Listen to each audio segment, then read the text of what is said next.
All right, so hopefully you know how to check your spark plug, right? If your engine won't start, you need fuel, and carburetor, you need spark, right? You need some good compression. But usually it's fuel, air, or fire, right? That's what you need to build a fire. Yeah. All right, so I checked my spark. I had it pulled out. I touched it to the block, and what it was doing was something really, really weird. When I pressed the start button, it would spark, and then when I released the start button, it would give another spark. But other than that, while I was cranking, it would not start. So I ordered some extra parts, and I went in and started taking this thing apart. Um, and for this is a China bike, and so parts are pretty cheap for most things.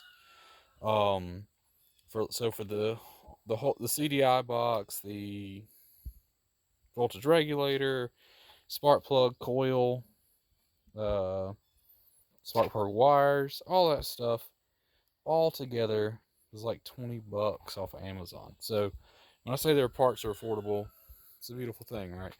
But anyways, it was getting that no spark while cranking, so of course the thing won't crank if you don't have spark, right? So when I got down here and I started looking at the coil, and I just happened to touch right here on this grounded wire, it was really, really loose. Like literally you could loosen this with your fingers. Tighten it up, bada bing, bada boom, she starts. So if you have a situation where, what I was going to do when my parts came in was going to start with a spark plug, make sure the spark plug was working. Then I was going to replace the coil. Then I was going to go from the coil to the CDI box. All right. Of course, I got a voltmeter around here somewhere. I was testing voltage and connections, because before you buy parts, of course, you want to try to, if you can, isolate it. But these things are so cheap that you can just fix it.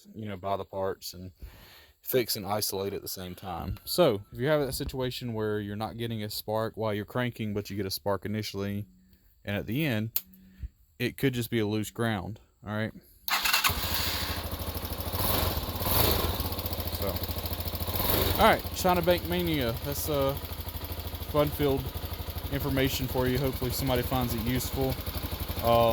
This is 200 Denali, but almost the same engine as a Hulk and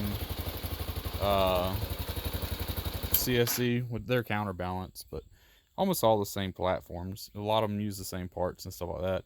Unfortunately, mine does not use the same brake calipers, most of them. So, if anybody knows the 200 cc Denali, I called the place that you can order these from, and they're $250. They're like $40 for the Hulk. So I got to figure out a way to fix that. So I'm gonna close this out. Hope this was useful to someone. I was reading on some of the Honda forums and stuff like that. Some folks have had issues with their four-wheelers doing the same exact thing. So it might just be loose ground on your coil. Worth checking out.